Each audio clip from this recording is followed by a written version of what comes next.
Kaplan turbines are suitable for power extraction, when water energy is available at low head and high flow rate.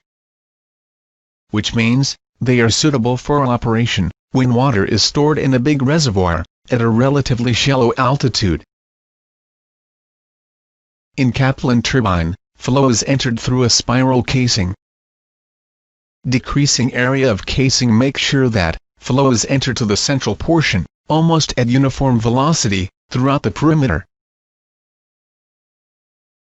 Water after crossing the guide vanes, passes over the runner. Finally it leaves, through a draft tube. Most important part of Kaplan turbine is its runner. Cross-section of runner blade will have a curved shape. When water flows over it, it will induce a lift force due to airfoil effect. Tangential component of lift force will make the runner rotate. This rotation is transferred to a generator, for electricity production.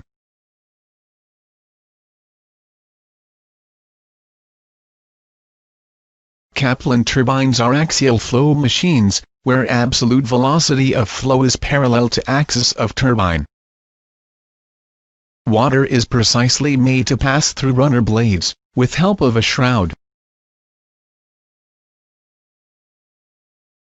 Power demand may fluctuate over time. A governing mechanism, which controls position of guide vanes, is used to control water flow rate. This can meet for varying power demand. Blades of Kaplan turbine are designed to operate under a wide range of operating conditions. A rotating blade experiences relative velocity of flow. The fundamental thing in blade design is relative velocity of fluid flow should be at optimum angle of attack at all cross sections. Even though absolute velocity is axial, relative velocity will be inclined, depending upon blade velocity. Inclination of relative velocity increases, as we move from root to tip, due to increasing blade velocity. There should be continuous twist in blade, from root to tip, so that at every cross-section the angle of attack is optimum.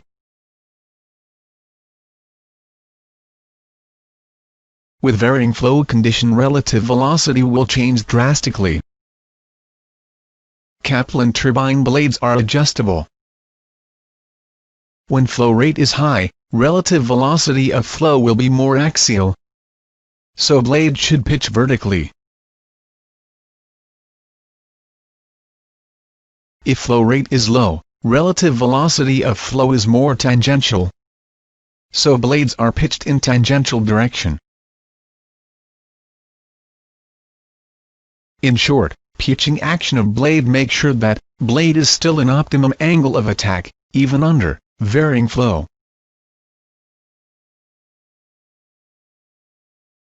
Apart from controlling the flow rate, guide vanes have got one more function.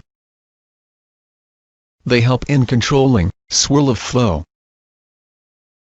If guide vanes were not present, the flow would be highly swirling in nature, due to its tangential entry. Such a flow would reduce performance of turbine drastically, due to its poor angle of attack. So guide vanes control swirl of flow, for optimum angle of attack.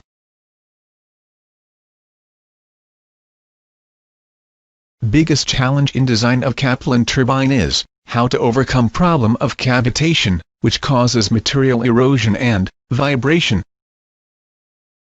Cavitation is unavoidable in Kaplan turbine, since in most of the regions, pressure goes very low. But damage due to cavitation can be reduced by using suitable blade material, and use of anti-cavitation fin. Draft tube, which transforms dynamic pressure to static pressure, due to its increasing area, also helps in reducing cavitation effect. Thank you. Hope you got a good understanding on Kaplan turbines.